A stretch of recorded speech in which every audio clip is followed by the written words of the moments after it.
एक इल्ली और घुन था। इल्ली बोली, आओ घुन कार्तिक स्नान करें। घुन बोला, तू ही कार्तिक स्नान कर ले, मैं तो नहीं करूँगा। घुन की बात सुनकर इल्ली तो राजा की लड़की के पल्ले से लगकर कार्तिक स्नान कर लेती, लेकिन घुन ने इल्ली के कहने से कार्तिक स्नान नहीं किया। कुछ दिनों बाद दोनों मर गए। बाद में इल्ली ने कार्तिक स्नान के पुण्य के कारण राजा के घर जन्म लिया और घुन राजा के घर मैड़ा बन गया। राजा ने अपनी बेटी का विवाह कर दिया।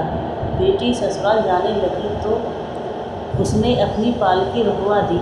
तो राजा ने पूछा, क्या हुआ बेटी? तो लड़की बोली, पिताजी मुझे ये मैड़ा चाहिए। तब राजा बोला, बेटी तूने ये क्या मांगा?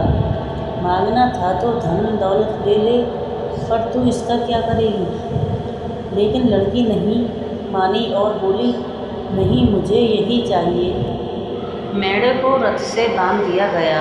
महल में पहुंचने पर मेढ़े को महल के नीचे बांध दिया गया। जब लड़की नीचे उतरती तो मेढ़ा कहता, मुझे पानी पिला दे।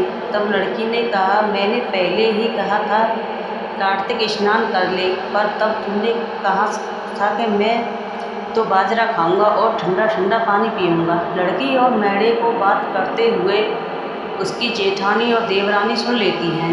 वह दोनों अपने देवर के पास गई और बोली कि ये तुम किस जादूगरनी को ब्याह कर लाए हो? यह तो जानवरों से बात करती है।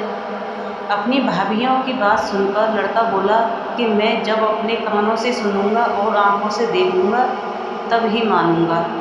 अगले दिन वह सीढ़ी पर छिपकर बैठ गया। उसकी पत्नी आई और मेढ़े ने उससे फिर वही बात कही, जिस पर रानी ने भी वही जवाब दिया। यह सब देखकर वह राजकुमार तलवार निकालकर सामने आया और बोला कि तुम जानवरों से कैसे बात कर सकती हो? बताओ कि तुम कौन हो? उसकी पत्नी ने उससे बहुत कहा कि औरत का भेद नहीं खोलना चाहिए, लेकिन वह नहीं माना और बोला, मुझे सब जानना है। राजकुमार की जिद के आगे उसकी पत्नी हार गई और उसने पिछले जन्म की सारी बात उसे बता दी कि वह पिछले जन्म में इल्ली थी और यह मैड़ा घुन था। इससे मैंने कार्तिक नहाने को कहा, लेकिन इसने मना कर दिया, जिसके कारण परिणाम स्वरूप यह इस जन्म में मैड़ा बन गया और मैं राजा की बेटी के पल्ले से लगकर नहा लेती थी, जिसकी वजह से मैं राजकुमारी के रूप में पैदा हुई।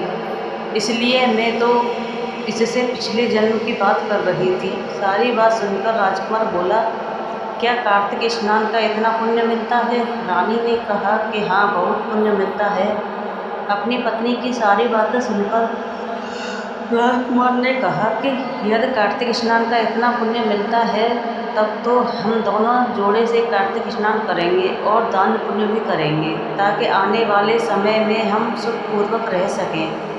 दोनों ने जब जोड़े से स्नान किया तो उनके पास काफ़ी धन हो गया।